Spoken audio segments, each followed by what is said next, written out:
Bismillahirrahmanirrahim. Yesterday we were discussing the reasons why a person he makes istighfar when a person he leaves the bathroom, when he leaves the toilet, he says ghufranak, that Allah, I seek your forgiveness.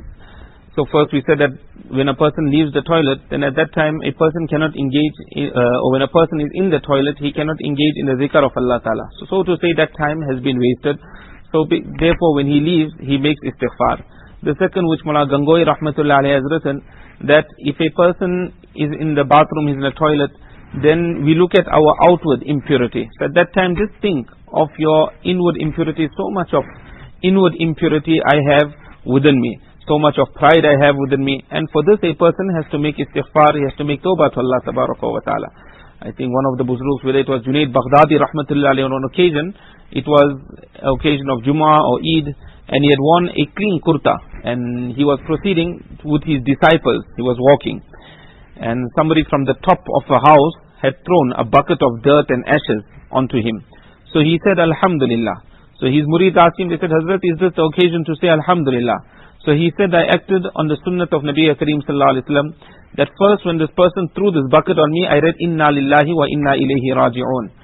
This is a khususiyat, this is a speciality of this ummah. Inna Lillahi wa Inna Ilayhi Raji'un was not given to any previous ummah. It was only given to this ummah of Rasulullah Sallallahu Alaihi Wasallam. In the hadith it is mentioned that if Inna Lillahi wa Inna Ilayhi Raji'un was given to anyone, then it would have been given to Hazrat Yaqub alayhi salatu wasalam. At that time when he lost his son, Hazrat Yusuf alayhi salatu wasalam, what he said, Ya asafa ala Yusuf, oh my grief upon Yusuf alayhi salam, on my separation with Yusuf alayhi salatu wasalam. So if he was given Inna Lillahi wa Inna Ilayhi Raji'un, he wouldn't have said Ya asafa ala Yusuf, he would have said Inna Lillahi wa Inna Ilayhi Raji'un. So this is a speciality. This was only given to this ummah and no previous ummah. That is why any difficulty, to the extent that if a person, his shoelace has to break, then too he should read Inna Lillahi wa Inna Ilayhi Raji'un. The light was burning, the lamp was burning, or in our time the light was on, and it is now load shedding, the lights were all switched off. At that time, Inna Lillahi wa Inna Ilayhi Raji'un. A person is working on his computer, and all of a sudden now the computer switches off. Inna Lillahi wa Inna Ilayhi Raji'un. Any little difficulty, he is pricked by a thorn. At that time, Inna Lillahi wa Inna Ilayhi Raji'un. So on any little difficulty, a person should recite Inna Lillahi wa Inna Ilayhi Raji'un. So he also said that the first thing I did, I made amal on the sunnat, I recited Inna Lillahi wa Inna Ilayhi Raji'un. And then he said, that day after I said Alhamdulillah, Alhamdulillahi ala kulli hal, that all praises is due to Allah Tabaraka wa Ta'ala. In whatever condition He keeps us, this bucket that came from the top onto our head, so on this also we make shukr to Allah Tabaraka wa Ta'ala. So a person, this is when a person annihilates himself, he lowers himself, then a person he reaches this level. So there's so much internal illnesses we have. So a person should think of this when he is in a bathroom, when he comes out, he seeks forgiveness from Allah Ta'ala.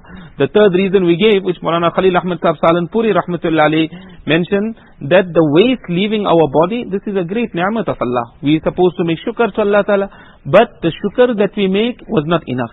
So on that we seek forgiveness of Allah Tabaraka wa Ta'ala.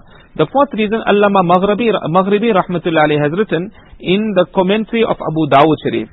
He said when Adam alayhi salatu wasalam, he came onto the earth, and Adam alayhi salatu wasalam passed stool for the first time. So the bad smell, the evil smell that was there, Adam alayhi salatu wasalam attributed it to him eating that fruit. Because I ate that fruit, the forbidden fruit, that is why I am now experiencing this bad smell. On that Adam alayhi salatu wasalam sought forgiveness from Allah Tabaraka wa Ta'ala. So we also seek forgiveness from Allah Ta'ala when we come out of the toilet.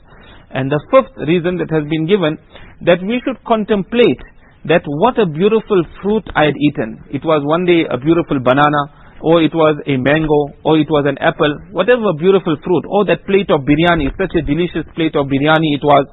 Now a person, he ate that. Now that beautiful fruit, or that plate of biryani of food, which was so delicious, and such a beautiful aroma was emitting from it, when it came into my system, when it stayed into my company, look at the end result, how it is coming out. So we seek forgiveness from Allah Tabaraka wa Ta'ala, that what is my reality, what am I?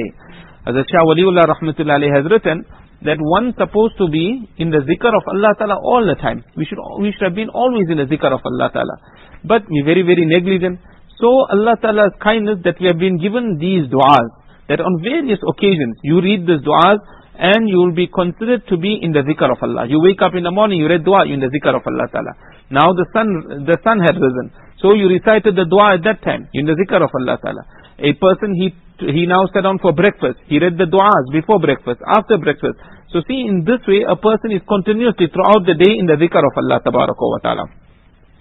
One thing we should be careful of when we go to the toilet is that we should not face towards the qibla, whether with the back or the front. That always be conscious that how is the toilet built, how is it facing. If it is facing in the direction of qibla, obviously by somebody else's place or some public toilet we have to use, then we should turn ourselves, our bodies, and don't face in the direction of qibla. In the hadith it is mentioned, إِذَا أَتَيْتُمُ الْغَائِطِ فَلَا تَسْتَقْبِلُوا الْقِبْلَةَ وَلَا تَسْتَدْبِرُوهَا. When you come to relieve yourself, then don't let your back also face the qibla and neither your front face towards the qibla. Why? Because from Kaaba Sharif, qibla is Kaaba Sharif. So from there there's positive rays that have been given up all the time. And this is impurity, this is now negative. So we got negative and we got positive. So we're going to end up with a clash over here, we're going to end up with a problem.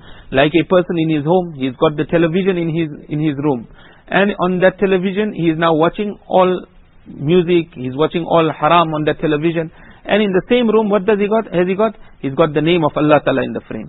He's got the Quran Sharif over there. So from the Quran Sharif, from the name of Allah Ta'ala that is on the frame, Ayatul Kursi that is on the frame, all negative, all positive is coming out. And from here, from the television is all negative. Now a person is going to end up with all problems in his life. Allah Ta'ala save us. So a person should be careful when he goes to the toilet as well. So this is, we have completed the etiquettes and how a person should go to the toilet. The next aspect is the wudu. Wudu, if it is done correctly, this is also a means of forgiveness of all our sins. From wudu is also a means of forgiveness. And we did in the Fazail Amal, that salah also, if it is done correctly, Allah Ta'ala will cleanse a person, all his minor sins are forgiven. It is mentioned in regards to wudu, إِذَا تَوَدَّى الْعَبْدُ الْمُسْلِمِ, when a Muslim servant, he makes wudu, أَوِ الْمُؤْمِنِ, or a mu'min makes wudu, فَغَسَلَ وَجْهَهُ, he washes his face in wudu, خَرَجَتْ مِنْ وَجْهِ كُلُّ خَطِيئَةٍ نَظَرَ إِلَيْهَا بِعَيْنِهِ مَعَ الْمَاءِ أَوْ مَعَ آخِرِ قَطْرِ الْمَاءِ, that whatever guna a person had committed with his face or with his eyes, all those gunas of the eyes, Allah Tabaraka wa Ta'ala will forgive him. وَإِذَا غَسَلَ يَدَيْهِ, when he washes his hands, خَرَجَتْ مِنْ يَدَيْهِ كُلُّ خَطِيئَةٍ بَطَشْتَتْهَا يَدَاهُ مَعَ الْمَاءِ أَوْ مَعَ آخِرِ قَطْرِ الْمَاءِ. And when a person, he washes his hand, whatever guna he has committed with his hands, all that Allah Tabaraka wa Ta'ala washes away. حَتَّى يَخْرُجَ نَقِيًّا مِنَ الذُّنُوبِ, to such an extent that a person comes out clean, he comes out pure from his gunas. Here, خَرَجَت means غُفِرَتْ لَهُ كُلُّ خَطِيئَةٍ, that every guna of a person is forgiven. And we know when a person sins, one sin he committed, one black spot on the heart. And if a person doesn't make tawbah, he doesn't make istighfar, it is not washed away, then eventually the heart is covered with blackness, which Allah Ta'ala says in the Quran, رَانَ عَلَىٰ قُلُوبِهِمْ مَا كَانُوا يَكْسِبُونَ, that the rust, the stains of their sin have covered the heart. When the heart has been covered now, what happens now? If you speak to that person, he will not accept. If you tell him that this is the haqq, the truth will not penetrate the heart of this person. From this also ulama say that certain sins, that to certain pious people, these sins are visible. Like Imam Hanifa rahmatullahi, when a person would make wudu, he would be able to say this person committed this sin or committed that sin. Then later on Imam Sahib rahmatullahi made dua to Allah Ta'ala, Ya Allah, I don't want to see the sins of people. So then Allah Tabaraka wa Ta'ala took this away from him. So through wudu, when a person makes wudu, then all these little sins, the minor sins that a person committed, Allah Tabaraka wa Ta'ala cleanses it, Allah Tabaraka wa Ta'ala washes it away in wudu. One sunnat of wudu is the miswak. We did the how long the miswak should be, how thick the miswak should be in the kitab of Masail. So here, when should the miswak be used? So according to the Hanafis, that at the time of wudu, in the kulli wudu'in, at the time of wudu, a person should use miswak. So this means that if a person came Zohar time, and he made a wudu, so he made miswak. Then he read his Zohar Salah. Now let's say he came Asr time. So when he came Asr time, he had wudu, and with the same Zohar wudu, he performed his Asr Salah. He will get the reward of the complete wudu with miswak for his Asr Salah as well. Why? Because according to the Hanafi madhab, the miswak is to be used in the kulli wudu'in. And according to the Shafis, there it comes in the kulli salatin. At the time of every salah, you must use miswak. So for them, for example, if a person, he was a Shafi, at the time of Zohar Salah, he used miswak. Now when he came back for Asr Salah, he had wudu, so he decided to read his Asr Salah with the same wudu. So does he have to make miswak again or not? No, for the Shafi he has to make miswak again at the time of Asr Salah. And how should the miswak be used? That also we need to learn, how should the miswak be used. So Ata bin Abi Rabah rahmatullah alayhi says, وَإِذَا اسْتَقْتُمْ فَاسْتَاكُوا عَرْضًا. When you use the miswak, then the miswak should be used horizontally. It should be used horizontally, it shouldn't be used vertically. Like how horizontally a person he uses the toothbrush when we brush our teeth. So the miswak also, it should be used horizontally. Now many people in today's time, we use a toothbrush. So does the sunnat of miswak, is the sunnat of miswak discharged by using the toothbrush or not? So here the ulama have written, there are two sunnats. One is the sunnat of making miswak. One is the sunnat of making miswak, of brushing. And the second is the sunnat of using the actual miswak itself. So if a person doesn't have the actual miswak, then a person he uses his finger for example, and he brushes his teeth. Or a person he takes a cloth and he uses that against his teeth. So the one sunnat of making miswak, that will be fulfilled. That will be discharged. But the sunnat of using the actual miswak, that he won't get. That sunnat will only be discharged when a person uses the actual miswak itself. So remember that there are two sunnats here. Another aspect in regards to wudu is the washing of the hands. When we wash the hands, then the elbow, this part, generally people are very negligent. And especially when it's a cold day now and there isn't hot water sometimes, then a person is negligent in regards to this. The elbow is left out. So a person should be very particular that the elbow is washed correctly. And the second part is the heels of a person. The feet a person washes, but the heel, the back part of a person of the feet, that should be washed properly as well. That is why in one hadith of Nabi sallallahu alaihi wasallam it comes, وَيْلٌ لِلْأَعْقَابِ مِنَ النَّارِ, that woe, destruction for the people of heels from the fire of Jahannam. Why? Because that part when we making wudu, it is not done. Now when it is not washed, that remains dry. So your wudu is incomplete. So now you're performing salah, your salah is also not done because your wudu was not valid, it was incomplete. So a person should be particular about these two parts when making wudu. At the end of the wudu it is mentioned, Nabi Kareem sallallahu alaihi wasallam فَأَخَذَ فَضْلَ طَهُورِهِ فَشَرِبَهُ وَهُوَ قَائِمٌ. Nabi Kareem sallallahu alaihi wasallam took the leftover water. Obviously there the mud was used, the lota was used, the jug was used to make wudu. So whatever was the leftover, Nabi Kareem sallallahu alaihi wasallam would take that water and Nabi alayhi salatu wasallam would drink that water whilst he is standing. That is why some ulama have written that after making wudu, whatever water remains behind in the lota, in the mud, etc., that to drink this water, they say that it is sunnat. It is sunnat that a person, he stands and drinks it also. Because here it says, فَشَرِبَهُ وَهُوَ قَائِمٌ. Nabi sallallahu alaihi wasallam was standing and he drank it. So two waters Nabi sallallahu alaihi wasallam stood and drank. Number one was the water of Zamzam. And the second is this particular water. However, there is difference of opinion among the scholars, like Allama Shami rahmatullah alayhi. He's a great scholar, he's a great jurist. Allama Shami rahmatullah alayhi says, you can't say it is sunnah. He says the maximum you can say it is mubah, or the maximum that you can say it is mustahab. And Allama Shami rahmatullah alayhi said, when Nabi sallallahu alayhi wasallam stood and drank the water of Zamzam, that was because there was no space. There was crowding all around Nabi sallallahu alayhi wasallam, so he stood and drank the water of Zamzam. And he said that that when Nabi sallallahu alayhi wasallam drank the water of wudu standing, this was to show the ummah that the leftover water of wudu, a person might think it is najis or it is makruh to use.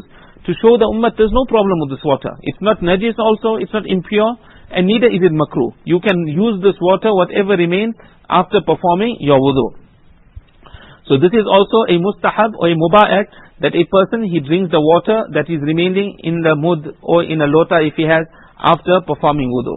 It is also recorded in the hadith that after wudu, إِذَا تَوَضَّعْتَ فَانْتَضِحْ, that when you make wudu, then sprinkle water around the private part, etc. of a person on his pants. A person should sprinkle some water. This protects a person from wasawis, the wasawis that a person has of urine drops. So this will protect a person from wasawis of urine drops.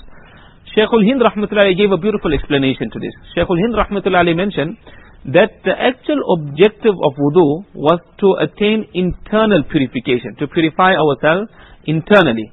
But what we are doing, we are purifying ourselves, we're cleansing ourselves externally, we're washing our face externally, our hands externally, making masa, washing the feet externally. So he says that after wudu, there are two such actions that are mustahab. And if you do these two actions, then you will attain internal purification. So your external purification you will get because you washed it externally, and by doing these two actions you will get internal purification as well. And he says one is that you will drink the leftover water of wudu. When a person drinks the leftover water of wudu, then he will get internal purification. All the sins of the stomach, etc., all that will be washed out. And the second is sprinkling water on the private part. So here we come to understand also that there are two main parts of the body with which we commit gunas. One is the mouth. That is why we drink the water after wudu. The mouth is mentioned in the hadith of Nabi sallallahu alaihi wasallam, هَلْ يَكُبُّ النَّاسَ فِي النَّارِ عَلَى مَنَاخِرِهِمْ إِلَّا حَصَائِدُ أَلْسِنَتِهِمْ. It's the consequence of the tongue that will make people fall headlong into the fire of Jahannam. So that is one.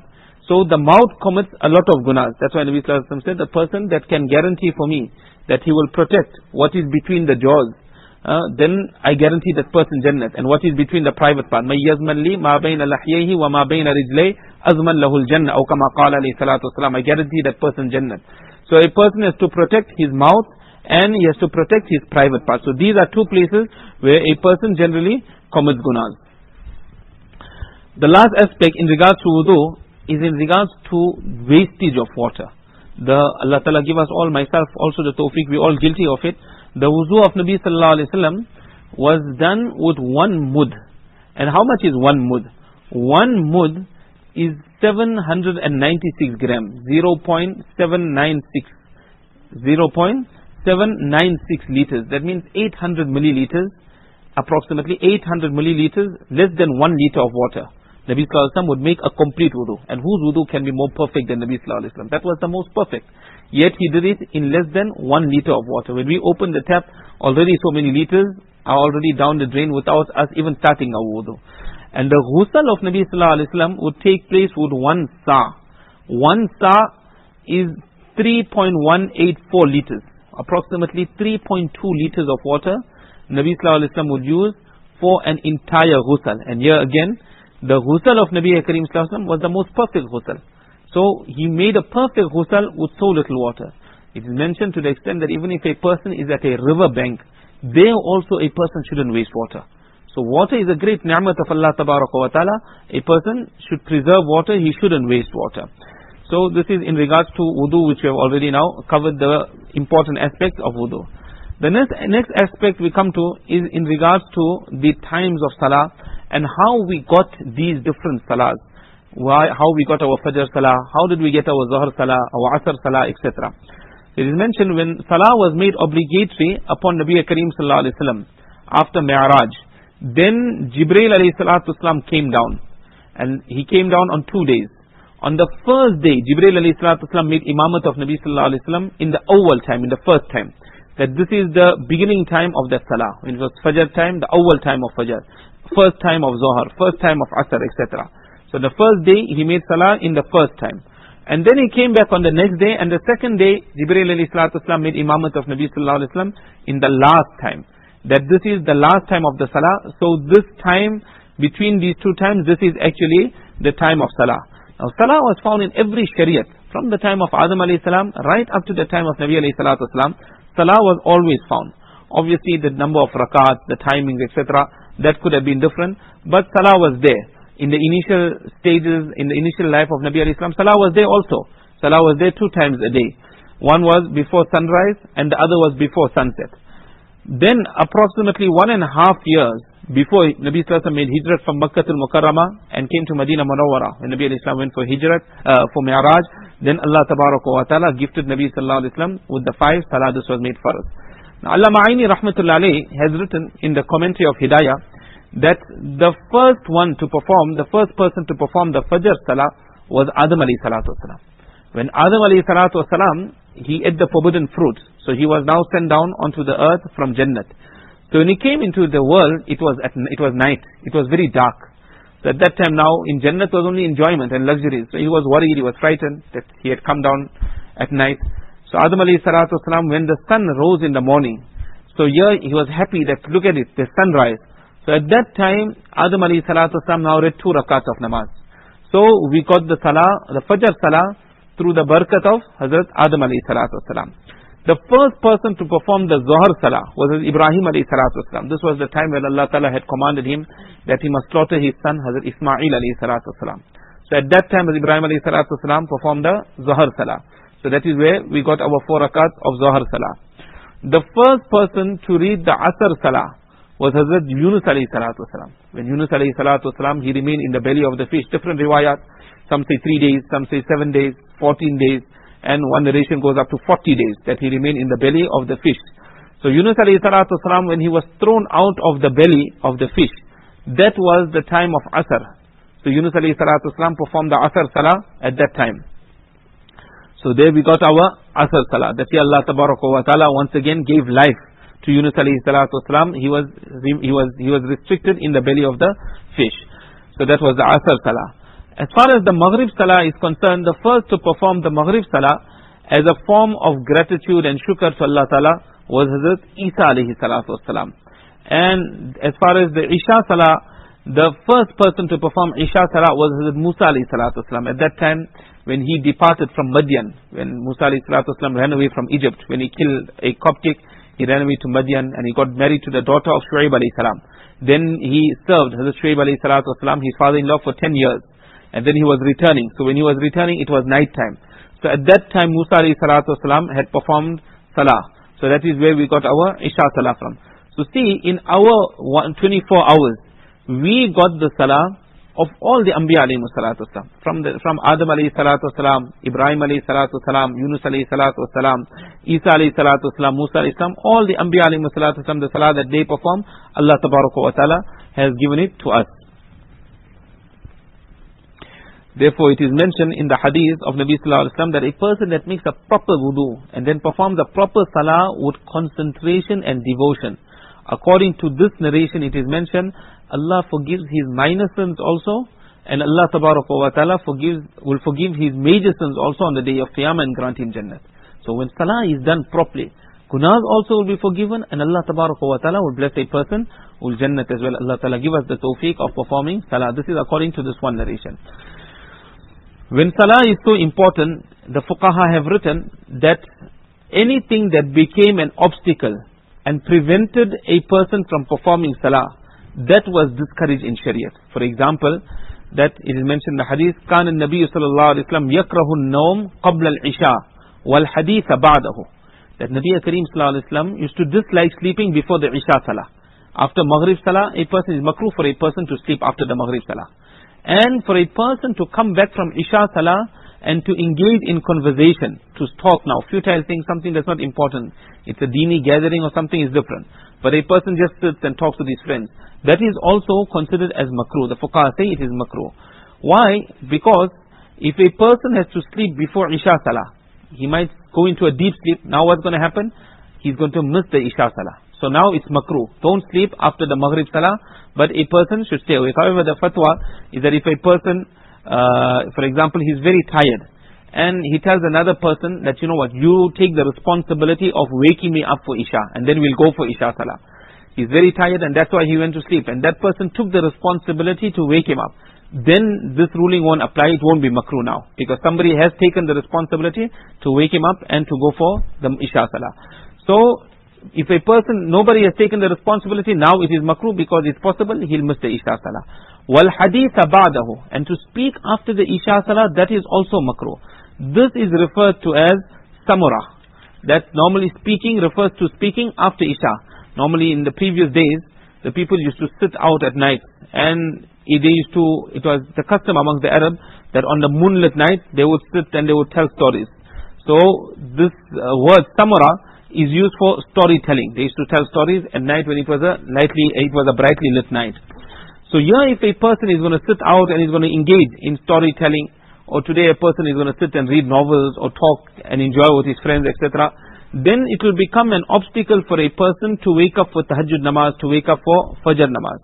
As I said, if there is some dini program and a person sits, then there is no problem.